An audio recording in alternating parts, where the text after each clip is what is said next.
deciding this case because I'm not sure we can. Yeah, I liked this case though, because I mean, it was just numbers. So it was very straightforward, at least for me. So. It's made up by Bill Crawford and teaching assistant Lexi Taylor. Yeah, I saw that. But I liked it. I thought it was like, yeah, I like this one. Not a lot of analysis. The numbers speak for itself. So yeah, nice and short too. Mm-hmm. Yeah. Okay, so I think we need to start with a prayer and then we can get started. I can say it tonight. Okay. Okay.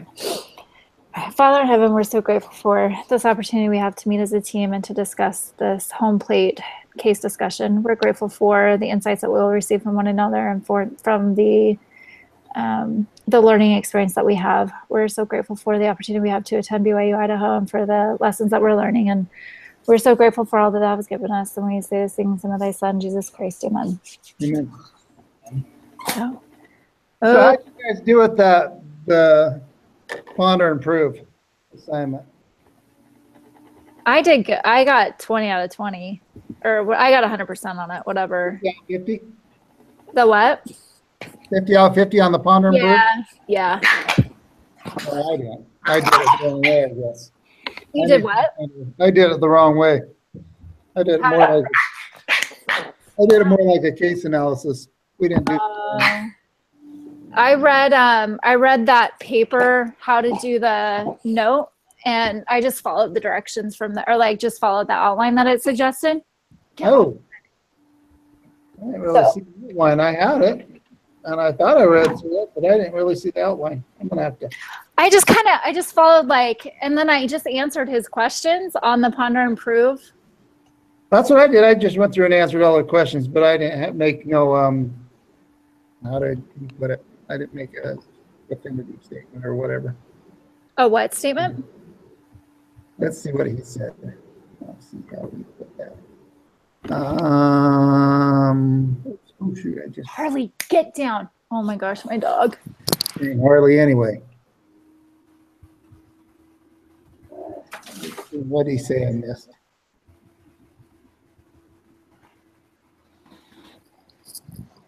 You're supposed to write a paper in a memo form, and I didn't do a memo form. Oh, I didn't realize that there. Get down! Don't ever get a puppy. Oh. Here's the thing I don't understand. I guess is memo form. So hopefully he can give me an example because. I can send you my paper and you can look at it, but I'll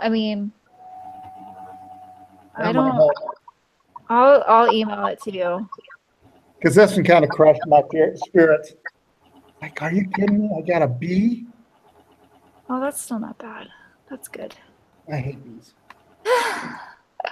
Can you guys hear me at all? Yep, I can now. Yeah, now. Okay, good. Sorry, my thing was messing up here. I don't know why it's doing that. That's probably my fault. Been messing up with your thing. I wrote my paper in like first person. So I wrote it like as if I was one of the. Yeah, and I sure did because I did it more like a case analysis. Okay. And yeah. Are you guys talking about the Rent the Runway thing? Yeah, the ponder and proof. Yeah, I also wrote mine in first person, and I did fine on it. So that was my problem. Okay, that's probably I was about to say because I think I got all the points for it. And this is what we should do, or none of that. Yeah, mine was all in first person. I cut that baby up. I felt really good about it, but boy, when I got the grade, I felt horrible. It's like what? Okay, it must be a first person thing because he doesn't really give a ton of information on this stuff. He kind of just sets us loose, but I just kind of assumed he wanted it like that. That's what I did too, because of just like the way that he said that we were one of the investors, and so I just interpreted it to write it first person. So yeah, I don't know. Yeah, I'll take any help you can give me, Jordan. Okay, yeah, so I'll tonight, send it to you. This doesn't seem like he didn't really give us a lot of questions to talk about, did he? No, I just think we're supposed to check our calculations, and that's about it. Okay, because I was thinking, this one shouldn't take longer than like 20 minutes, I'd say. That's what I was thinking. Or even that. And this one, you only go really the one direction. I mean, because the other one seems stupid, but I didn't say that. That's true. Okay, so That's why don't we just go through and make sure our answers are the same? All right, sounds good. This won't even take 10 minutes. I don't think. I know, I don't think so either, which is nice for a change. Yeah, that's what to say. So, Do that. But I did the calculations with the 50 cents per share, and basically with $50,000, 50 cents per share is the 100,000, which basically means he'd be the owner of the company, pretty much, or have the most shares. Well, he'd be like, And then Oh, with, hi, Trisha. oh, there she is. Hey. Okay, hold on, down. Go back. Hey, Trisha, we just barely started talking about like our numbers. So we're looking at question 1A. Thanks. Yeah, so Dallin was gonna start first and tell us what he got. Yeah, so like I was saying, like at 50 cents per share, and if they're going to invest $50,000, that would be 100,000 shares. I'm pretty sure Lexi said that's as much as she had. So that's Should we not just very start with like question 1A and then go through the numbers that we got there? that's probably the smartest way to go. And then we can just, yeah, just to make sure we all match up. Because I think it's kind of more of like a building blocks, just to make sure we all match up. Right. And then, Yeah. so 1A, I don't see any angel investor at all. All I see is Lexi. right, so what did you get the price per share? 1 penny per share. Yeah, that's what I got. yeah, same. $1,000. Yeah. Yep, 100,000 shares, penny a share. yep. And she has 100% ownership. Yep. Okay, then if we go on to 1B, we add the angel investor, and Lexi kept her number of shares at 100,000. And then I got the angel investors to have 25,000 shares at 50 cents per share with a total investment of 50,000. I got 100,000 shares at 50,000. I got 100,000 as well. Did Yeah, I do that wrong? So 100,000. they're 50-50 partners now. Okay, so how did you guys get the number of shares? Because don't you time? 50,000 divided by 1, I mean, 50 cents. But $50,000 divided by 50 cents is 100,000 shares. What did I do? Why did I do that wrong? How did I? Okay, so I did that wrong. So they all have 100,000. So all of mine. Yes. Okay. All right. See, this is why we check. Okay. Oddly enough, I have that on the next round. I must have done something. Oh, wait. Yeah. Answer for 2. Yes, I did. That's why I think I had it off. That would make it off. Hold on. 50 at $2 per share. No, hold on, you guys. Like number 1B, $50,000 at 50 cents per share.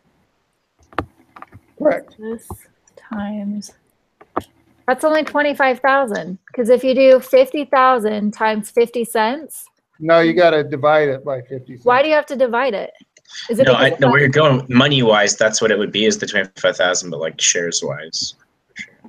why am I so okay? Explain it to me. I'm really confused right now. Well, if you're buying a share, it's how many shares can you buy with that? So you have to divide it into the amount of money that you're purchasing by what the shares cost.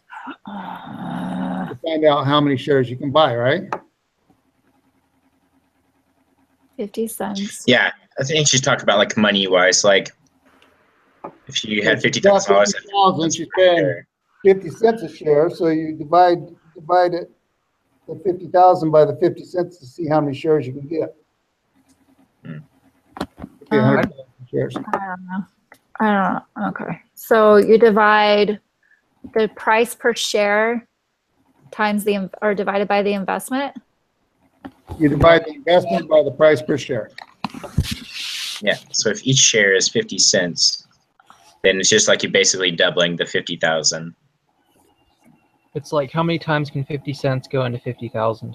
Okay. Yeah. Okay. I don't know why I'm thinking about, I don't know. Because So, every dollar you spend, you're going to get 2 shares. okay. All If you right. got $50,000, you're going to get 100,000 shares.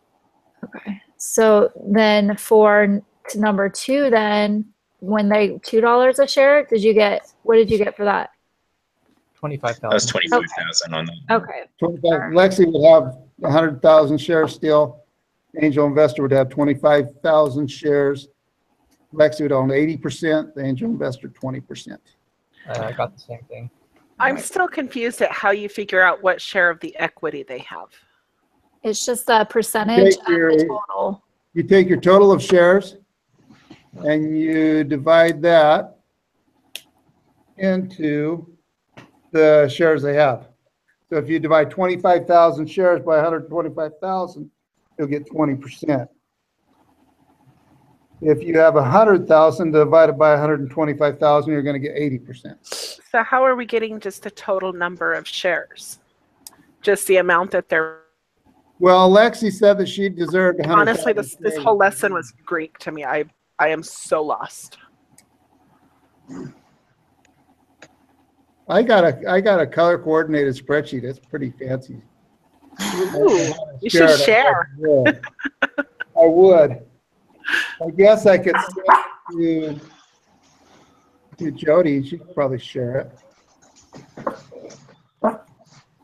And then I rounded up whole numbers, like when you get to 4, I went with 22,222 because I wasn't going to put in the 0.2. That's exactly what I got too. Okay. Yeah, no, that's what I did too. Wait, say that again. I rounded up to a whole share because you can't order. Oh, yeah, me too. Me too. Yeah. Me too. Well, rounded down to a whole share because you get, 2/10. Right. So, Trisha, let's try and help you understand it real quick then so that you're not completely lost. Okay. So, I can see you rewatching this conversation several times. so where are you confused? I think kind of my sticking point is just knowing how many shares there are, period. Okay. So that and then working back to find out. Okay, sorry. No, that's okay. You just start. So initially in the case study, it says that she gives herself 100,000 shares. Mm-hmm. So she's starting out with 100,000 shares. Okay. Then, so we calculated the cost of that, like the 100,000 shares, the price per share. You just divide the number of shares the total investment. She put in $1,000, and you divide that by the number of shares, which was 100,000. Okay. So that's how we came up with the price per share of 1 cent for her initial founding capitalization. Right. Okay, that makes sense. Okay. I was missing that it was her original 100,000 shares. Yeah, and she keeps that throughout the whole case study. So she never takes her own equity, but when she goes in, so then when she goes to get to the angel investor, she decides that her company is worth 50 cents per share, and they put in 50,000. So to get the number of shares, you do the same thing. You divide the total investment by the price per share. So then you get 100,000 shares. So then that makes them equal partners, 50-50. They both have 50%. Okay, that makes sense. Thank you. Okay, does that help? Totally. Completely. Okay. And then to get the percentage owned, you take the total of the number of outstanding shares. So like for that first round of investment, there's a total 200 shares outstanding, and they each own 100,000. So that's why you get the 50-50. If she had 200,000 and 100,000, there'd be 300 outstanding, and then you can just figure it from there. Does that make sense? I think I just got lost again. Okay, Jordan, I just sent you my spreadsheet. Okay, I'll forward it here in a second. So here, I'm going to share my screen real quick so you can see this. Okay, thanks. Yeah. My dog is being crazy. Okay, so here, I'll go down to here. In fact, but I think that this is wrong, so hold on a second. Is that right? No. Why am I so confused with this? Right, you take the total investment divided by the price per share, right? Well, that one would be right because that's $2 per share. All right, so here, Trisha, the total number of shares outstanding is 125 because she has 100 and they have 200 or 25,000. So over here to get the percent of ownership, it's just the number of shares that Lexi has divided by the total outstanding. Okay. And All right, that that gives makes her sense. 80%. And then obviously you do the same for this. So she's keeping her 100,000, and then the angel investors are just purchasing however many they want at the price that she's setting. Right. So they Yeah. said that they were going to give her $50,000, and she valued the company at $2 per share. Mhm. So to get the number of outstanding shares, it's the total investment divided by the number per share, the dollar per share. Yeah, originally, the angel investor, they wanted to say, oh, they're only worth 50 cents a share. She's like, Right. So if we go back Yeah. up here, Yeah. that was the first, Harley, stop it. The first scenario. Yeah. And then the second think- scenario, you go down. I think a big part of where I was getting stuck is, where is she getting her valuation? Is she just grabbing it out of the air, or what is she doing with it? But She is in I guess that that's really shape. not important. In this case study, she is, but I think valuation comes from, I'm not exactly sure how valuation works, but in this case study, they just give us the answers, so I wouldn't worry Yeah. about it. Well, This isn't even like a real thing. They totally just made this up too. the valuation would be, was the first one, she only put in $1,000. So, and she said, well, I got 100,000 shares. So the valuation of the shares is penny per share. Mhm. But when her buddy wants to say they're worth 50 cents a share, then Lexi's shares are worth 50 cents a share too. So Lexi's valuation goes up to 50,000 for her shares. Right, because everybody has to have the same valuation. But that's not No. really the case when we go further on. Right. With the capitalization. Yeah, I got that. That part actually made sense to me. It was just this first part I was getting totally stuck on. So the first 1A and 1B, they would just kind of build up, and then you go to 2, and that's what Lexi figured the price should be, more like $2 a share. And of course, Lexi's going to want that because she's going to own 80% of the company, and the angel will own only 20. Mm-hmm. Where the angel, they want them to be 50 cents a share, so Lexi owns 50%. She owns 50. Harley, get out of there. But I think the capitalization table number 3, that one was kind of fun. Perfect. And where are we at now? Like, what question are we on right now? We're going to go 3. Okay. Round 3. And so on this one, I have price per share and then the angel price per share. So Lexi's price per share, I figured it would be the same as the Potato Rocks price per share. Yeah. Number 3. I left it after, I just left it the same. I left her at $100,000, 100 shares. Yeah, I got 100 shares, but I figured Lexi's valuation would be 250,000 because the Potato Rocks values the shares at $2.50. So how many shares outstanding do you have on that Series A investment? Okay, Lexi's got 100,000. The angel investors got 50,000 because they're getting their shares for $1 a piece. Right. And Rocks got 120,000 shares. Okay. Yep. Yeah. That's what I have. So do you have the percent ownership at 37% for Lexi? 37.04. Yeah, I just rounded it up or to the whole nearest whole number. Oh, I went 2 digits because then it comes out perfect 100%. So I have 37, 19, and 44, give or take.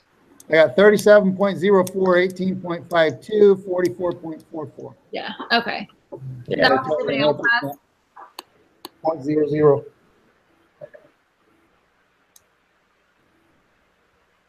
Is that what everybody else has then? That's what I got. Yeah. I just rounded though. Yeah, me too. Okay, guys, I just emailed you Rex's spreadsheet. If you want to take a look. Cool. Isn't that all fancy color coordinated? I haven't opened it yet. I just forwarded it because it didn't come up on my It's computer. pretty. Take a look. Okay. Okay, so if we go on to number 4, then or wait, are we on number 5? No, I think we're on. No, we're on 4. So if we go over, okay, so I have my number of shares for Lexi being 100,000, the angel investors at 22,222, and Potato Rock at 120,000. Same. Yep. Yeah, me too. And then price per share 225 and 250. And then 41%, 9%, and 50%. Yeah. Yep, that's rounded up. I got 41.28, 9.17, and 49.54. Good Right. deal. Sweet. All right, what's the next one? And then just the question is, how does the convertible debt affect Lexi's ownership share of her firm? How is the angel share affected, the venture capital firm? Deal. Well, I guess, yeah, Yeah. with that conversion, with the discount they get, it gives them a better rate, so they're able to get more shares with the amount that they're investing. Mm-hmm. And it lets Lexi maintain more ownership than she would in any of the other scenarios, except for obviously when it was 50-50. Yeah, that's true. It gives Lexi the highest ownership after Potato Rock comes in. Mm-hmm. Yeah. Yeah. And the nice thing that you got to try to sell the angel on is like, well, until we get this far, it's a loan. So if everything goes belly up, guess what? You get first dibs on stuff, your cash back. Right. $1,000. Like, no matter what, they would get their payout. Like, so. Because that option 3, every option other than the capitalization 4 is better for the angel investor. Yeah. Every one, it gets worse as it goes down. 50%, 20%, 18.52%, then all the way down to 9.17. It's like, oh my gosh. Yeah. Okay. Of So course, on the which first, option do you think she should take then? well, it's definitely the last. Yeah. Yeah, I agree. That's what I. Yeah. And that seems the fairest because they're letting an outside source do the evaluation. Right. Right. Because they're going to argue and say, well, I think it's worth this. And actually, Lexi was a little bit short. She said, what if it's worth $2 a share, And she's wanting to give me 50 cents a share. Right. And the last case, Right. you got somebody in there with no skin in the game. In fact, somebody that would want that valuation to be lower because they'd have more shares that way. But they're saying this is what it should be. Mm-hmm. And the angel, they're getting 10% kind of interest on their money, more or less. That's the discount rate. They're getting the shares for 10% less. They're only paying $2.25 a share instead of $2.50 a share. Right. Yeah. So, Well, that's good. So we all agree on that one then? Yep. Yeah. Mhm. Good deal. Oh, that Alright. that is So- it for tonight. All right, good going, team. Woo! All right. Shortest meeting in history. I love it. All right. Yeah. All Short right, and sweet. guys. Well, I think that'll do it then. this All right. would be interesting. I'll see you guys on Thursday. Okay, see you Thursday. All right. Bye, guys. Bye. Bye, guys.